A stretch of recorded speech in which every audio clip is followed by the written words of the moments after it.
सभी को मेरा नमस्कार। देखिए, मैं आप लोगों से एक बात बताऊं, यहाँ पे तो हम सभी के सभी डीओपीटी आए थे और सारे शिक्षक यहाँ पर आकर के हम शांतिपूर्ण तरीके से अपनी बात रखना चाहते थे डीओपीटी में, लेकिन वहाँ पर हमें हमारी बात नहीं रखने दी गई। और जैसे हम सारे के सारे लोग यहाँ पहुँचे, ठीक है, तो हम सारे के सारे लोग जैसे यहाँ पर पहुंचे हैं तो उसके बाद में बहुत बुरी तरीके से, मतलब शुरू में तो हम बहुत प्यार से बात रख रहे थे अपनी, लेकिन बहुत बुरी तरीके से दिल्ली पुलिस यहाँ पर आई और आकर के जो है सभी को बसों में भरना शुरू कर दिया। धक्के मारे। हमारे प्रशांत सर जो है एक बहुत जोर का उनको थप्पड़ मारा गाल पे, जिसके चलते उनका गाल जो है वो लाल हो गया। और शायद एक टीचर है जिनका हाथ भी टूटा है यहाँ पे, संजीव सर हैं यहाँ पे, और बाकी सभी शिक्षक हैं, सबको अलग अलग बसों में भरा गया है। ठीक है, कुछ टीचर्स एक बस में हैं जिसमें विक्रमजीत सर भी हैं, बाकी लोग हैं। मैं एक बस में हूँ यहाँ पे, हमारे साथ भी और भी टीचर्स हैं जिन्हें आप देख सकते हैं, साहिल सर भी हैं यहाँ पे, और यहाँ पे SK झा सर भी हैं, और ये सारे हमारे साथ में स्टूडेंट भी हैं। देखो, मेरा सवाल है ना सरकार से सिर्फ इतना सा है कि यार आप इस बात को समझो। आप या तो ये कह दो कि हम भर्ती नहीं निकालेंगे, ठीक है, तो एक बच्चा होप छोड़ देगा, नहीं करेगा तैयारी हो। लेकिन आप जब ये आश्वासन उसको देते हैं कि देखो हम तुम्हें सरकारी नौकरी देंगे वहाँ पे, तभी तो वो तैयारी करता है, तभी तो हम तैयारी कराते हैं। हमें क्या जरूरत है अपनी कमर तोड़ने की? हमें क्या जरूरत है बच्चे को अपनी कमर तोड़ने की? यार वो इतनी मेहनत क्यों कर रहा है? क्योंकि उसको वो एक अधिकार मिला है और जिसके तहत वो तैयारी कर रहा है। आज इतना बुरा हो रहा है बच्चों के साथ में। मतलब पहली बात तो एडमिट कार्ड नहीं आ रहा है, बच्चा सेंटर पे पेपर देने जा रहा है तो पेपर रद्द हो जा रहा है, नकलें हो रही हैं, कहीं पर कोई ट्रांसपेरेंसी नहीं है। कोई बात नहीं, कहीं पर कोई ट्रांसपेरेंसी नहीं है। ऐसे कैसे रहेगा आदमी? आप ये बताइए। हमारे ऊपर तुम 100 केस कर लो, फर्क नहीं पड़ता, हम उतना लड़ लेंगे, वकील रख लेंगे, हम परेशान हो जाएंगे। नहीं, बच्चों के साथ तो अन्याय ना हो ना, कम से कम आप उससे तो आश्वासन दो। एडिक्विटी जैसा घटिया एक वेंडर है, उसको सरकार सपोर्ट कर रही है, किस भी आप पे सपोर्ट कर रही है। रेलवे में आप कैलेंडर दे देते हैं और उसके बाद में आप पेपर तक नहीं कंडक्ट कराते, वहाँ पता तक नहीं चलता क्या है। महीनों तक, सालों तक जो है कोर्ट में केस लड़ा होता है। इस तरीके से हमारा देश आगे बढ़ेगा? शिक्षक है ये सारे के सारे, इनके ऊपर में हाथ उठाया जा रहा है, तो बच्चों के साथ में क्या होता होगा? मैं तो इस बात की कल्पना भी नहीं कर पा रहा हूँ। इस तरीके से हम कभी भी बड़ी अर्थव्यवस्था नहीं बढ़ने वाली, इस तरीके से कभी विकसित नहीं होने वाले। 1.5 घंटे से इस बस में घुमाया जा रहा है, 1.5 घंटे से इस बस में घुमाया जा रहा है और ये तक नहीं बताया जा रहा कि कहाँ लेके जाएंगे, कहाँ पर छोड़ेंगे, क्या होगा। सारे शिक्षक परेशान के साथ में, बच्चे रो रहे हैं वहाँ पे बैठ कर, आप देख सकते हैं। सारे टीचर्स हैं यहाँ पे, नहीं करा सकते, दम नहीं है तुम्हारे अंदर में तो बंद कर दो, बंद कर दो, बात खत्म यहाँ पे कि हाँ भाई हम सरकारी भर्ती निकालेंगे नहीं। ये तानाशाह सरकार ऐसे काम कर रही है ना, इसका खत्म होना बहुत जरूरी है। एक तानाशाही कर रहे हैं टीचर्स पे, ये पूरा तानाशाही है। अरे सर, चाइना की तरह तानाशाही करके देश को विकसित भी कर दे तो दुख नहीं होगा। ये तानाशाही करके अपने आप को बड़ा करे और यहाँ पर जो है बच्चों को छोटा करे, तो ये संभव नहीं है। आप इस बात को समझिए। आज मैं सभी देश के युवाओं से एक ही बात कहना चाहता हूँ यहाँ पर कि तुम जागो, तुम्हारा जमीर जागे। जब तुम यहाँ पढ़ते हो पॉलिटी, तो वहाँ पर सिर्फ उसको याद करने के लिए मत पढ़ो, सिलेबस के लिए मत पढ़ो, उसको अपने दिल में उतारो।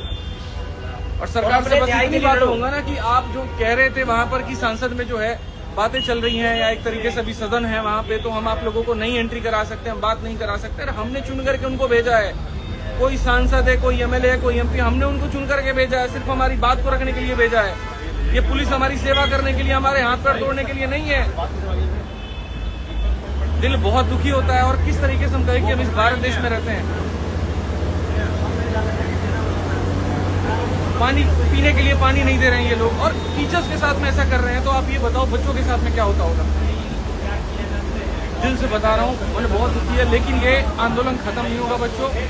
ये जो अन्याय आप लोग के साथ में हो रहा है, इसका हम लोग मिलकर के सारे शिक्षक लड़ाई लड़ेंगे और अब तो मामला बहुत बढ़ेगा। पूरे देश को बस एक कितना कहना चाह रहा हूँ, यूनाइटेड रहो।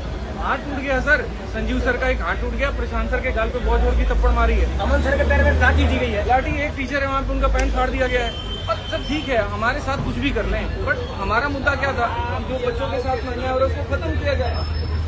सिंपल सी एक रिक्वेस्ट है, एग्जाम फेयर करो, इतनी तो डिमांड है। और नहीं कर सकते तो दूसरा ऑप्शन कितना प्यारा ऑप्शन है, बंद कर दो, बंद कर दो, बंद कर दो, बंद एक नोटिस डाल दो, आज से संस्थान बंद होता है, सरकारी नौकरियां खत्म होती है, बच्चा भी अपना कुछ और देखेगा, हम भी कुछ और देखेंगे, काम ही खत्म। जो ये अरेस्ट करने वाले लोग हैं, उनको ये समझ में नहीं आता है कि इनको भी पढ़ा करके अपने डिपार्टमेंट में भेजा। टीचर पढ़ाना छोड़ देना सर, देश बंद हो जाएगा। अब हमने चलो मांगे भी हमारी आज से सारी खत्म हुई, तुम नोटिस डाल दो, आज से ये जितने संस्थान हैं सरकारी नौकरियों को एग्जाम कराने वाले बंद कर दो। चुपचाप अभी हम घर चले जाएंगे, आप नोटिस डाल दो कि हमारी तरफ से, हमसे बस की नहीं, हमारे सीधा सीधा बोल दो कि हमारे बस की नहीं है एग्जाम कराना, बंद कर दो, बात ही खत्म हो जाए। हमारी वो बेसिक चीजें जो हमारे मतलब हमारे राइट्स हैं एक तरीके से। यार सेंटर हमसे भरवाए जाते ना, 3 सेंटर पूछे जाते ना कि हम हमें वो अपने प्रेफरेंस दिया, हमें वहाँ भेज दो। कितने दुखड़े रोए सर, सेंटर पास नहीं आता, वहाँ पहुंचो एडमिट कार्ड नहीं आ कुछ रहा। सेंटर तो ऐसे हैं, कुछ सेंटर ऐसे जो तबेले जैसे लग रहे हैं, जहाँ प्रॉपर पहुँचने की जगह नहीं है। लेकिन आज इस देश के युवा को कितना परेशान किया जा रहा है सर, इसको ऐसा है ना, वो हिटलर की पॉलिसी है, इतना निचोड़ दो कि एक बूंद पानी भी दे तो उसको अमृत लगे। बस आज के युवा के साथ में वही हो रहा है। तो बात सेंटर की नहीं है, बात बहाली की है, बढ़ती प्रक्रिया की है। 100 रुपए का जो माउस आता है वो तो आप अच्छा अरेंज नहीं कर पा रहे, आप डेस्कटॉप अच्छे अरेंज नहीं कर पा रहे। हम भी देखेंगे ये वाला फंडा इनका समझ में नहीं आया। लड़कियों के लिए फॉर्म फ्री करना है, औरों के लिए फॉर्म फ्री करना है। तुम 3 किलोमीटर जब उसका दूर दे दिया सेंटर, वो 3000 रुपए लगा के पहुंचा, फिर वो फॉर्म फ्री का मतलब क्या हुआ? तुम इससे बढ़िया 500 रुपए का फॉर्म ले लेते, पास में दे देते, ढंग की उसको फैसिलिटी तो दे देते। पहले फॉर्म का अभी पैसा, हम लोग कहाँ जा रहे हैं, कहाँ पर सही के लेके कराने जा का रहे हैं, पैसा। अरेस्ट किया है, डिटेन किया है, क्या धारा लगाएंगे हमें कुछ नहीं पता है और जानना भी नहीं है भाई। शाम तक छोड़े, सुबह तक छोड़े, कल शाम तक छोड़े, लेकिन छोड़ेंगे तो फिर से आवाज वही होगी। सरफरोशी की तमन्ना अब हमारे दिल में है, देखना है जोर कितना बाजुए कातिल में। सीधा सा है मेरे भाई हिसाब किताब यहाँ पर कि अगर अन्याय हो रहा है तो उसके खिलाफ आवाज उठेगा और पूरे देश में अब आवाज गूंजेगा, सिर्फ दिल्ली से नहीं, पूरे भारत के हर राज्य में। हर शिक्षक से मेरा आह्वान है, आप जहाँ पर भी आप वहाँ मोर्चा खोलिए। हर बच्चों से आह्वान है कि जहाँ पर भी हम मोर्चा खोलिए, सरकार को बताइए कि वो गलत कर रही है।